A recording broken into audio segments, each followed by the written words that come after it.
Datanglah engkau kepada kami, ya Rasulullah. Anak Nabi SAW yang panggil ketika itu, yang disebutkan bahawasanya pada waktu itu berlaku khilaf. Sebahagian kata itu adalah Zainab, sebahagian kata dia adalah Fatimah. Baik, maka disebutkan di sini, dia kata bahawasanya maka datanglah engkau itu diseru adalah Nabi SAW. Maksudnya ni anak nak nikah ni, maka kena mai pada waktu. Lalu ia mengutus, yakni menyuruh membacakan salam. Maka Nabi SAW diutus dengan keadaan menyuruh membacakan salam, dan ia Nabi SAW berkata, Nabi SAW pun fa'arsala yuqri'us salam, Nabi suruh pertama bagi salam kerana orang tu belum lagi nikah. Inna lillahi ma akhadha wa lahu ma a'ta wa kullun 'indahu bi ajalin musamma. Ini antara bentuk sunnah yang Nabi SAW ajarkan kepada kita. Nabi kata, apabila berlaku sahaja sesuatu kematian pertama pada diri kita, semua orang fal tasbir, kita semua kena adanya sabar pada ketika itu. Sabar yang menjadi nilai di sisi Allah Subhanahu wa taala dengan nilai yang cukup tinggi adalah disebutkan inda sidqatil ula, waktu pertama kali itu yang dia mula sabar. Bila orang apa saja kata ada berita kematian ke apa, sabar dulu. Sabar ni bukan tak nangis. Kalau kata duk gelak bila orang apa kata ada berita kematian, ini tak bersihat.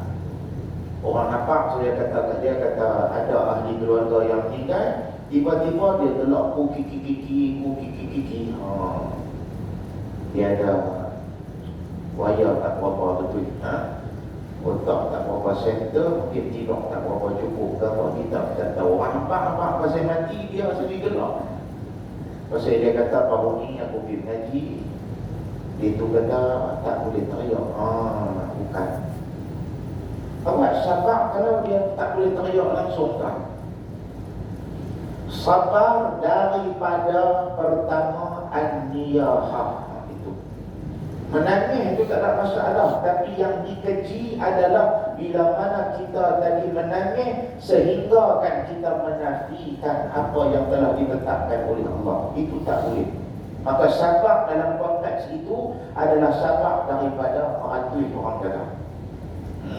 Daripada kita duk bercakap benda yang bukan-bukan, awak lah, dia pergi mati dulu, dia tu duk muda lagi, aku ni dah tua dah, ambil lah nyawa aku.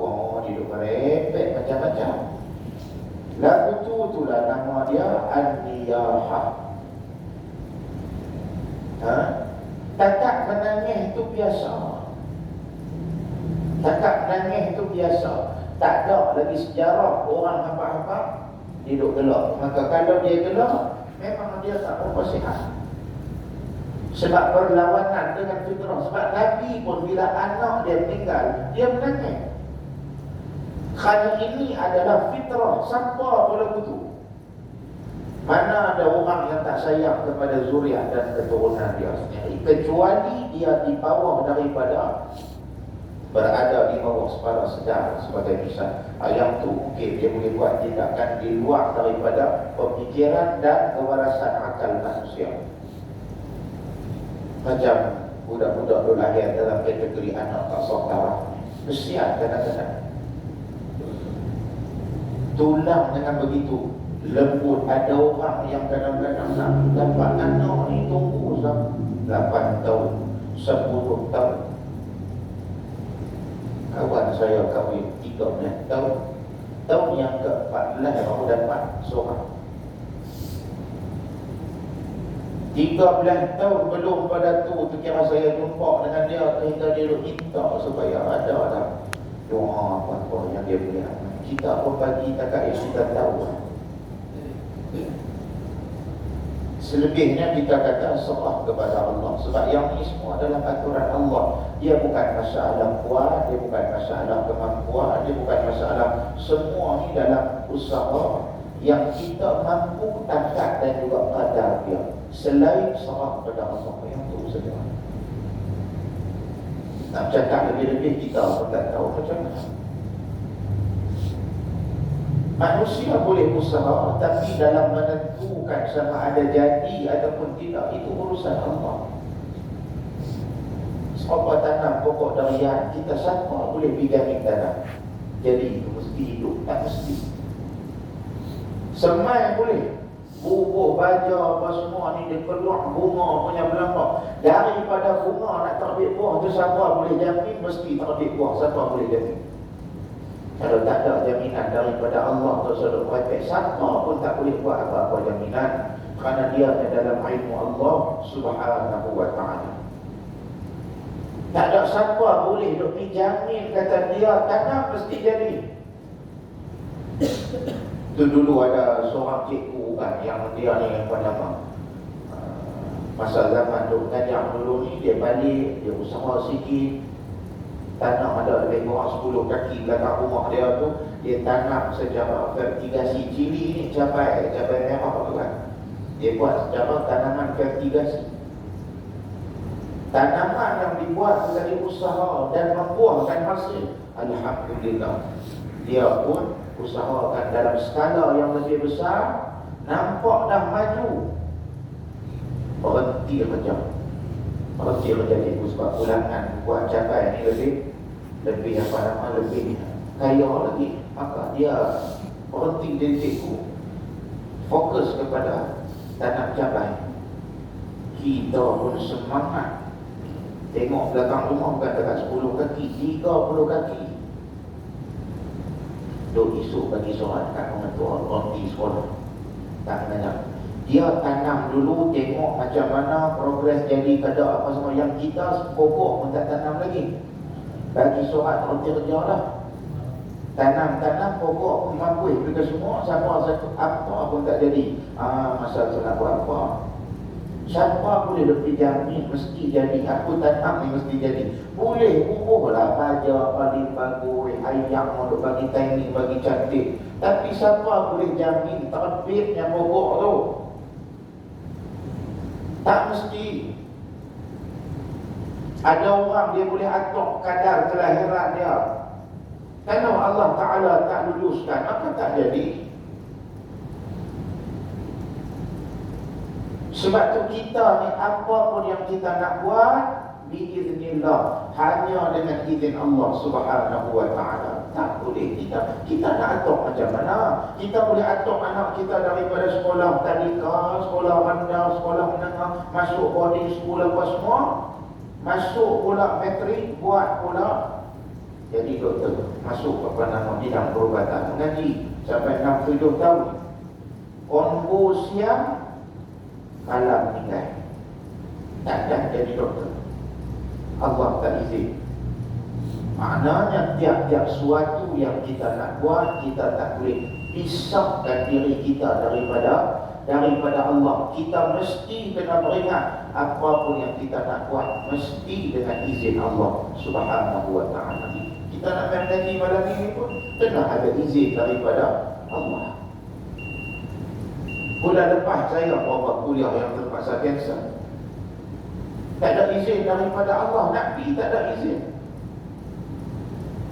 Nabi mengajak balik pulau awal bulan, tahu-tahu sampai Tangtul. Bayangkan saya keluar pukul 5, 7 baru sampai di muka tol Jambatan Pulau Pinang. Pukul berapa nak sampai balik pulau? Masa tu pulau balik awal pukul 7, 5 minit pun sudah balik. Tak ada izin daripada Allah. Kemudian berikutnya hari Sabtu minggu ke berapa, pukul 3 petang saya keluar nak pergi mengajar di kampung. Selalu kalau kata mengajar di Ipoh pun saya keluar pukul 5 dah. Tapi bulan tu pasal cuti sekolah saja dah keluar pukul 3. Pukul 3 saya keluar, 6.30 baru duk nampak simpang dan susu keluar ke Kuala Kangsar. Terowong Nora pun tak nampak apa lagi. Masa tu Aisyah 8.10 nak buat apa? Saya dijangka sampai kata Haji Wazir. Tahu Haji Wazir? Wis. Aplikasi Wis tu lah. Wis ni kata dia pun estimate bukannya betul mesti sampai waktu tu. Dia kata 8-5 minit. Masa tu pula perlawanan bola Piala Dunia apa semua ni. Mau saya nak pergi kata kat dia, apa tunggu kita pada Masya. Katalah saya tak sampai 8.10 tu, saya sampai 8.45. Apa saya nanti kena lagi. Maka saya kata ada munilah kepada pihak pengurusan, cancel buat bulan lain. Kira malam tu turun ikut Kuala Kangsar tu pergi semayang di kuliah, ada nak kuliah ustaz lain punya kuliah mana. Nak balik tak padang sangat, jom bukan main damai ni.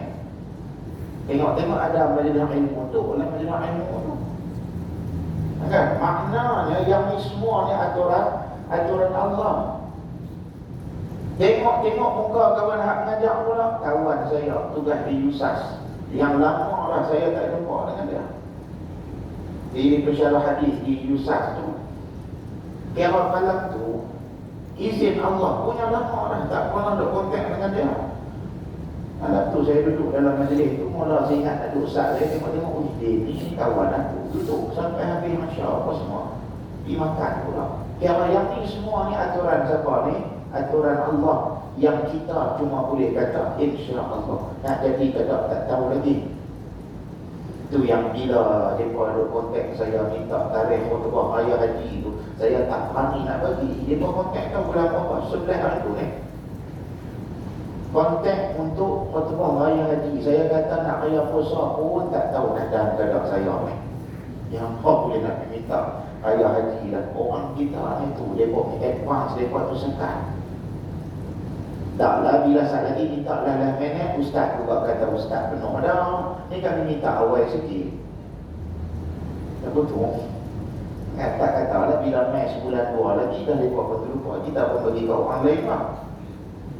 Ni yang kata aturan manusia boleh duduk rancang saja. Allah juga sedang merancang bagi pihak kita. Sebab itu jangan kita pernah mendabik dada dengan Allah Subhanahu wa taala. Itu maksudnya. Baik. Maka disebutkan lagi bahawasanya Nabi kata, Nabi pun bersabda, Nabi kata inna lillahi ma akhadha wa lahu ma a'ta. Apa yang mai ni hak ada kat kita ni Allah bagi. Sebab tu kita ni tiap-tiap pagi bila Allah jelekkan mata kita, ada lagi ruang. Kalau ikut pada mazhab al-Imam Syafi'i, apa yang dia suruh dalam mazhab al-Imam Syafi'i, dia ada qunut. Maka dalam qunut itu apa yang kita baca, antaranya wa barik li fima a'ta, ya Allah berkatlah pada apa yang kau rezekikan kepada aku. Apa dia yang nak kena bagi berkat? Umur. Ni umur kita ni ujian. Kulit kita, duit ringgit kita, tanaman Islam, itu semua tunukkan kepada berkat belakang. Yang hari ni maksiat ni orang boleh duk buat tak ketahuan hala ni pasal apa? Sebab semua terpedaya dengan umur tu. Dia duk kata umur muda, tak apa, nanti tua bertaubat. Belum tentu. Ni semalam satu orang ustaz mesej dekat saya, WhatsApp dekat saya, minta saya jawab satu soalan. Saya pun tengok soalan apa. Pasal dia ni anak yang tidak sah darah. Ustaz ni orang tanya pada dia, budak yang tanya tu, dia tu anak yang tidak sah darah. Anak yang hasil daripada bukan hubungan nikah, luar daripada nikah. Mak dia dah meninggal. Dia dengan kawan tu dengan ayah dia tu macam mana?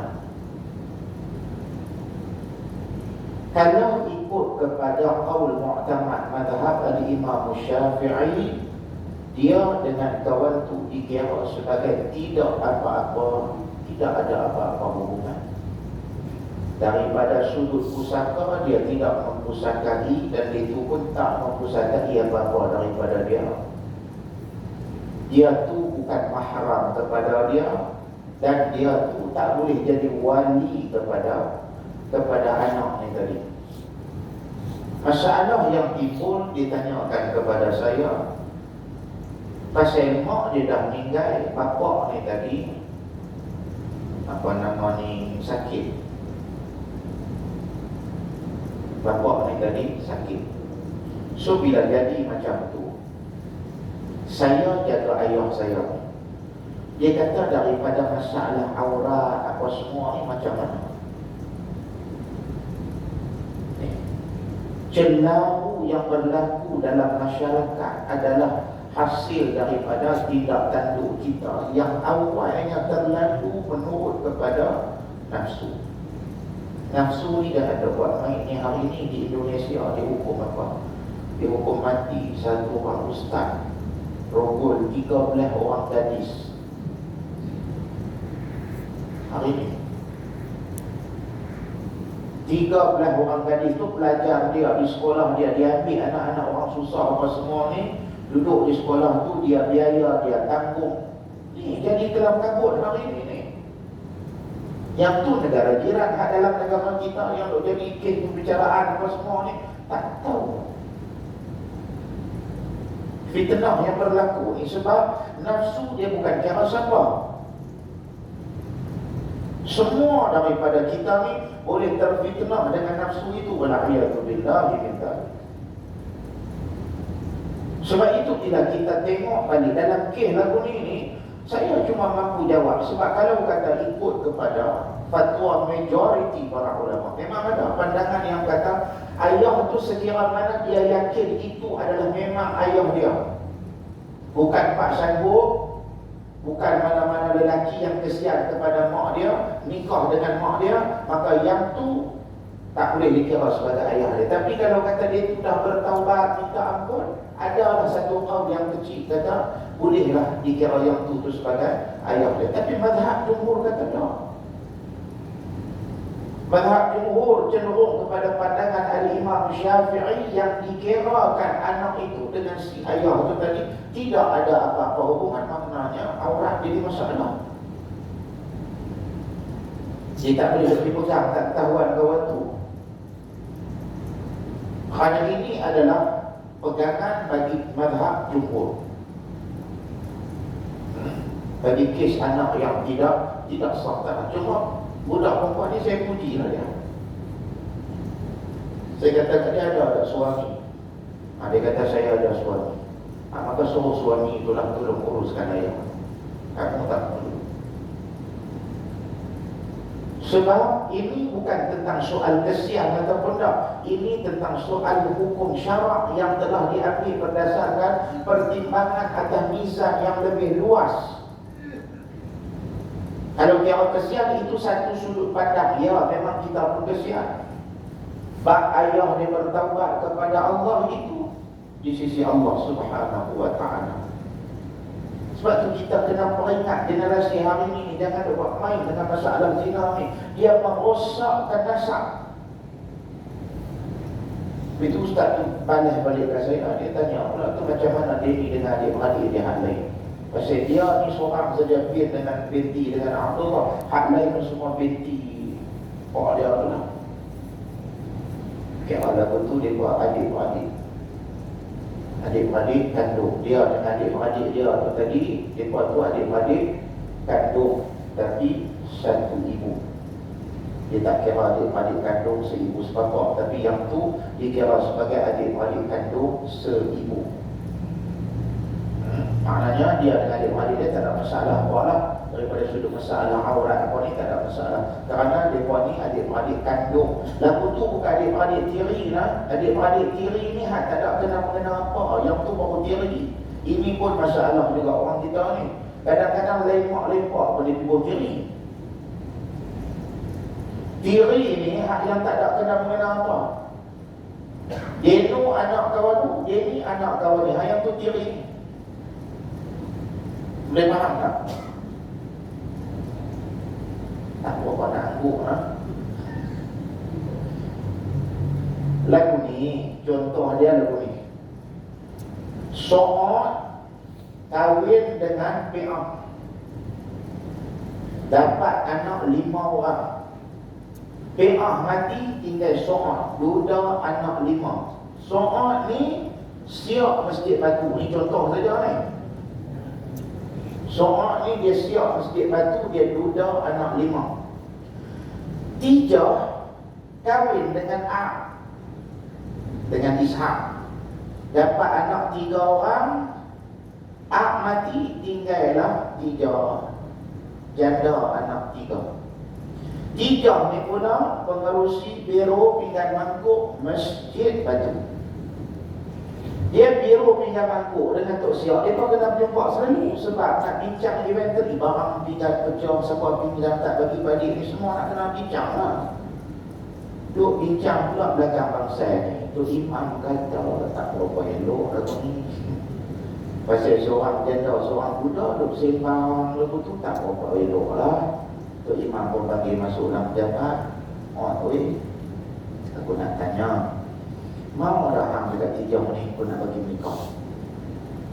Seorang pun kata kecil tak buat tangan nyaru dia tak ada. Kan? Maka dia pun nikah lah. Bila mereka menikah, masing-masing ada anak. Denu pun ada anak, Deni pun ada anak, Ot ada anak, Tijah pun ada anak. So'od ada anak 5, Tijah ada anak 3. Maka mereka ni beradik-beradik tiri. Yang lagu tu tiri lah. Tu masalah aurat lagu mana tu? Wajib tutup macam biasa. Jangan duk kata dah jadi adik-beradik tak ada dada, dia ada masalah aurat tu. Sebab tu siapa yang duda, yang ada anak, nak kahwin, cari perempuan yang tak ada anak. Tidak dia masalah bab aurat. Pasal anak-anak tu dia kira tiri, dia bukannya ada hubungan apa tu. Tiri tak pusaka apa-apa. Celah daripada tu, mereka ni dah menikah, So'od dengan Tijah dah menikah. Anak mereka pula pun bercinta juga. Anak So'od dengan anak Tijah ni rupanya duk cinta, duk mengajar sekolah sama kakak. Seorang cikgu biologi, seorang cikgu chemistry. Dua-dua satu jabatan sains dan matematik. Mesyuarat panitia pun jumpa, mesyuarat bidang pun jumpa. Tak kira berjumpa kan. Tunggu bahaya repi dan kepala sepang tu pun mereka dua orang juga. Tak nak balik main kampung utama ni. Mereka pun nak nikah. Mereka boleh nikah tak? Saya nak tanya. Anak seorang dengan anak Tijah boleh nikah tak? Ha? Boleh. Kan? Pasal mereka bukan ada hubungan apa. Mereka pun menikah. Bila mereka menikah saja, So'od dengan Tijah tu jadilah Tok Besan Sebatai. Orang Melayu panggil Besan Sebatai. Pasal apa? Sebab Tok Besan tidur satu katil. Faham tak ni? Pasal Tok Besan saja nak pergi tidur dengan Tok Besan, kita boleh tak? Dia kata kat suami dia lah, ni abang pergi tidur kat sofa tu. Abang mak deh, tidur kat ni. Dia pula pergi panggil abang mak tu tidur dengan dia. Boleh tak tak? Tak boleh, harap mana boleh pergi tidur dengan lelaki orang tu. Kan? Tak boleh. Tapi dalam kes ni memang Tok Besan tu duk tidur dah. Mereka ni belum jadi Tok Besan, mereka memang tidur dah pasal mereka menikah dulu. Faham tak? Jelah pada tu rezeki Allah Ta'ala nak bagi ni. So'od dengan Tijah tu pun menikah. Tahu tu lah Tijah pun akhir dah mengandung. Dia pun mengandung. Yang kata Tijah ni umur 64 kan? Bawa buku merah bernama Haji dekat tengah 3 jam kan? Buku umur 40 pun kena, tambah umur 64 lagi yang kena kan? Nas tu kata dulu kena beringat sama. Ya, nak beringat lagu mana? Tok Lebay ni duk ada. Contoh kan duk ada ni. Sebelah dia duk ada. Nak tiba tangan nak Tok Lebay tu. Bila jadi lagu tu, So'od dengan Tijah tu kahwin saja, dapatlah anak baru. Tahun 2022. Anak tu nama dia Ryan Mikael. Nama pun 2022 lah. Takkan nak pun nama tu 80. Nama Ryan Mikail. Ryan Mikail dengan anak 3 yang lama. Kan 3 ada anak 3 orang. Maka yang itulah dia panggil saudara anjing. Ini jangan tempat cerita saya pula pasal apa panggil saudara anjing. Allah, tak tahulah aku anjing duk nikah lagu tu lama ni kita tak tahu. Saudara anjing ni orang panggil adik-beradik satu mak pak lain-lain. Orang Melayu dia panggil adik-beradik satu mak pak lain-lain. Yang tu dia kira sebagai saudara anjing. Kira hak jenis anak tak saudara ni, dia kira cuma hubungan dia tu tadi dengan adik-beradik dia atas satu ibu, bukan satu mak satu pak. Kerana nasab dia tak jelas. Cumanya benda ni dia kena bincang secara lebih mendalam lah. Kerana tengok daripada pelbagai sisi. Anak tak saudara. Kalau dah betul dia yang aku bawa bincang dulu, jenis pak tak jelas ni pak siapa apa semua ni, tapi kata satu orang lelaki tu memang dia buat kerja tak elok dulu, lepas pada tu dia berinsaf, dia pun nak nikah. Tak boleh tapi dengan dia. Yang ni semua jawatan pasal satu orang nak kena bincang semula. Tengok pada keadaan. Cumanya kita nak kena pesan pada zuriat keturunan kita ni, jauhlah benda-benda tu. Seronok tu sah nak kena tanggung benda yang lebih panjang, lebih tahu lagi. Anak yang lahir tak ada apa masalah. Tapi bayangkan kalau kata tadi mai pernikahan tu pula tak sah daripada sudut undang-undang, dia tak daftar. Kan? Ni hari ni cukup gegak kita bumi Malaysia. Masih ada yang bernikah di Thailand baru isytiharah ringgit. Kan, siapa apabila artis mana tak tahu tadi ni. Hari ni hangat, suasana dingin yang panas-panas juga. Dia bila pergi nikah di luar tu tak ada masalah daripada sudut syarat. Balik mai tak daftar, suami itu meninggal 3 hari. Suami hak meninggal 3 hari kemudian tu tadi tak ada bukti kata menikah dengan perempuan ni. Nak buat pembuktian tu macam mana? Syarat nak faraid mesti kena ada surat nikah. Sudah ada surat nikah, kena ada surat mati. Yang tu. Maknanya cerita ni dia akan jadi panjang. Sebab itu kita daripada sudut umum tu kita dok minta supaya berkat. Berkat tu dalam arti kata Allah Ta'ala barakahkan. Hidup kita kalau kata tak ada barakah nak buat apa? Untuk panjang saja tak ada barakah, tak ada guna. Ada orang mengaji pun tak mahu, apa pun tak mahu. Umur sampai 80, 70, mengaji tak mahu lagi. Kita nak menyombong dengan Allah Ta'ala dulu. Ada yang setengah masjid tak kenal tangga pun lagi. Umur tua lah. Menyombong, bukan kata menyombong tu makin kuat tak. Dia makin lemah juga. Kita ni setiap hari ni bila dah sampai pada satu masa, berjalan umur 40 tu dia dah mula main penyakit macam-macam dah. Masa 30 tu seronok lah mendarik dada. Kami kuat, 20 kuat, 30 kuat. Dia berjalan 40 tu tak kuat dah. Nak nyombong lagu mana? Dulu masa muda dulu, TI ni sehari semalam 5 waktu. Punya beli TI, dia balik Lahore, beli TI, balik semayang subuh, beli TI, balik asam, beli TI. TI ni sehari 5 bungkus. Nasi lemak pagi-pagi tak jadi, takat. Seorang tu kena berdaya 4 bungkus baru jadi.